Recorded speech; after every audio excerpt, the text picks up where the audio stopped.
Hi, my name is Shin Maeng. I'm an artist that has been creating for about 12 years. Um, I love chatting with people. My wife says that I can befriend a stone or even a bear. Um, when I when I meet new people, I tend to chat with them and I just tell them about like my life, but also oftentimes I talk about my art. And also, those people oftentimes find out that I'm a Christian and also I create really beautiful art.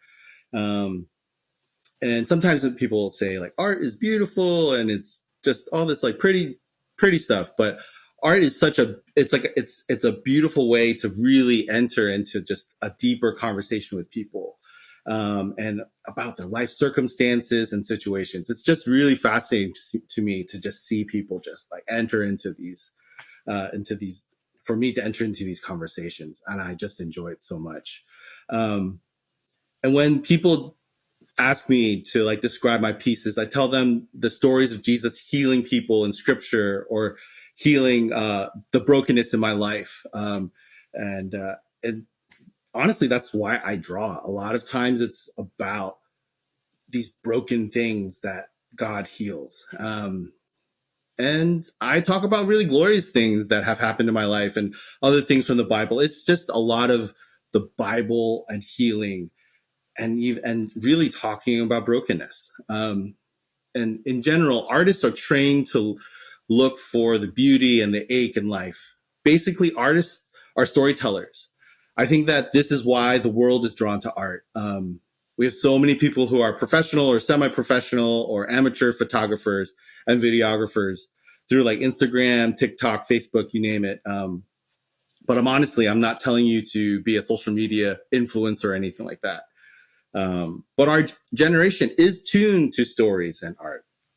And art is not the only thing that you see in museums and galleries. Some of the earliest things humans have done to express themselves was through their voice and through instruments and playing songs and actually storytelling.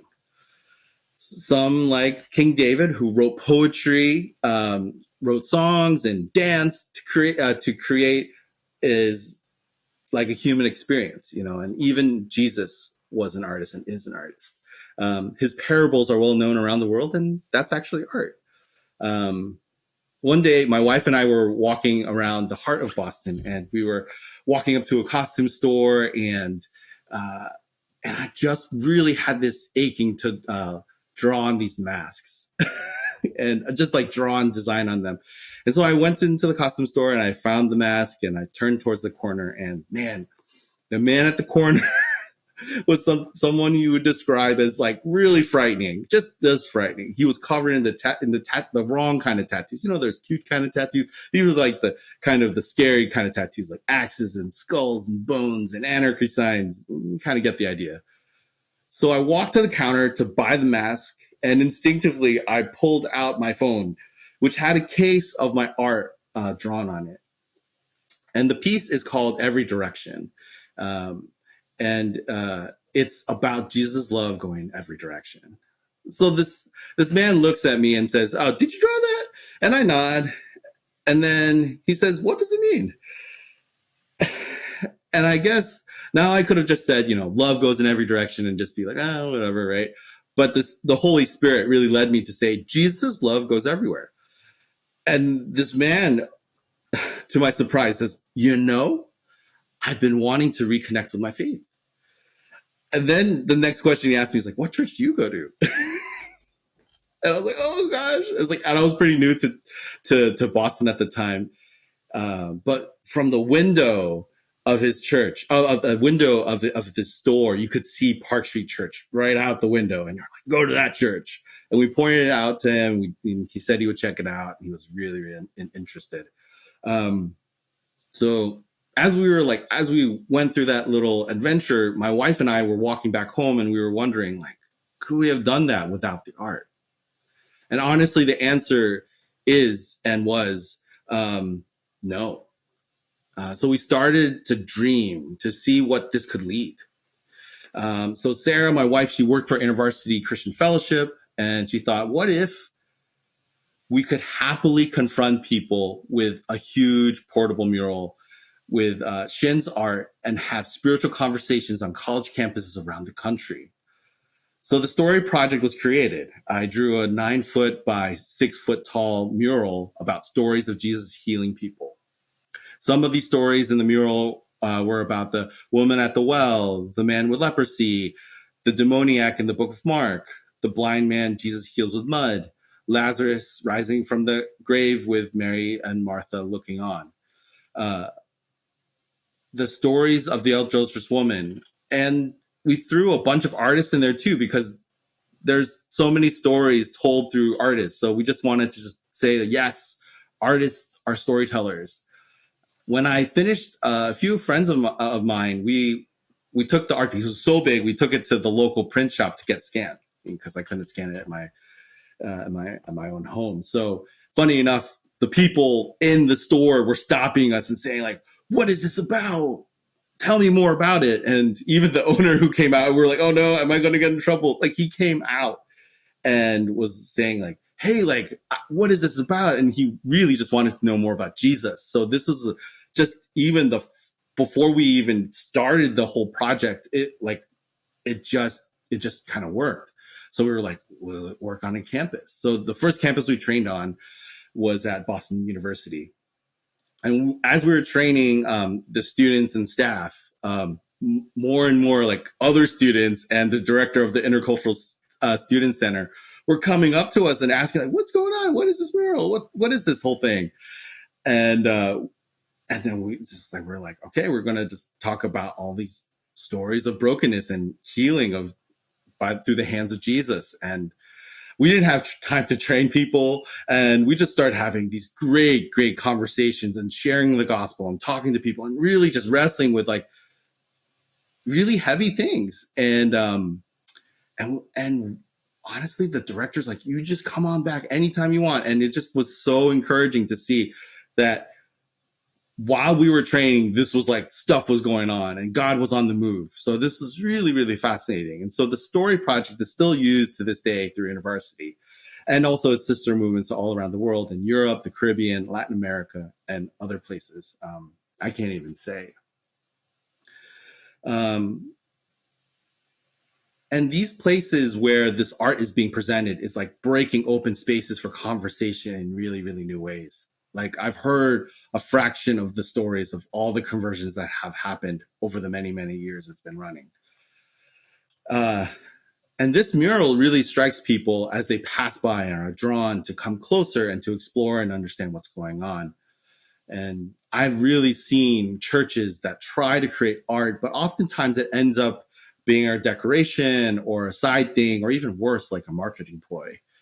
And people, especially artists, can smell the marketing ploy miles away. So non-Christians will see through the cute art and just think of it as decoration, and it doesn't really lead to an encounter with Jesus. I'm not saying that like the story project is a silver bullet, but what I am saying is to create art and it connects with real life and real experiences, and to share it. Art that truly talks about our faith and leads to talking about with what the world should not be, only with like the happy ending where everyone is smiling. We need to show like what lament and death and pain and loss and suffering look like, because it too is a part of our life, and it is the human emotions and experiences that we go through, and those emotions matter and those experiences matter. We live in a world where pain and anxiety and hopelessness is real, and we all have lost something, and acknowledging the pain and the loss is really important. We can't just say to someone, just get over it because Jesus has defeated sin. While it is true, and it is true, we dehumanize the people we are reaching out to and their experiences. If we don't acknowledge the here and not yet, God has delivered us from sin, but also awaits his promise to fully deliver us from evil when he comes again. We need compassion and empathy for those who need it the most. Art is a great way to communicate. It is okay to be not okay. The church was never supposed to be a community of emotionally bulletproof people. The image of a community of believers who share stories of wrestling with depression, anxiety, loss, brokenness, who hold the ache together. This is art. The image of the community who also rejoices with those who have seen dark valleys and have had Jesus lead them to the mountaintop journeys. This too is art because this shows beauty, real beauty. If I have one thing I want you all to come away with, is this. Art is storytelling about the ache and the beauty in the world. Will God be a part of your storytelling? Are you willing to let the Holy Spirit encourage you to share? Will you let Jesus heal the invisible and hidden wounds this world has placed on you and your neighbors? Are you willing to risk looking like a fool for Christ through sharing your story and seeing how God surprises you? Storytelling is vital to who we are. God is a storyteller, and also God listens to our stories. Will we listen to the stories around us? Will we share the brokenness in our lives and also share the beauty of a scarred and once broken but now victorious Savior in Jesus? We follow a Savior who has holes in his hands, feet, and his side. Art is about the ache and also the beauty.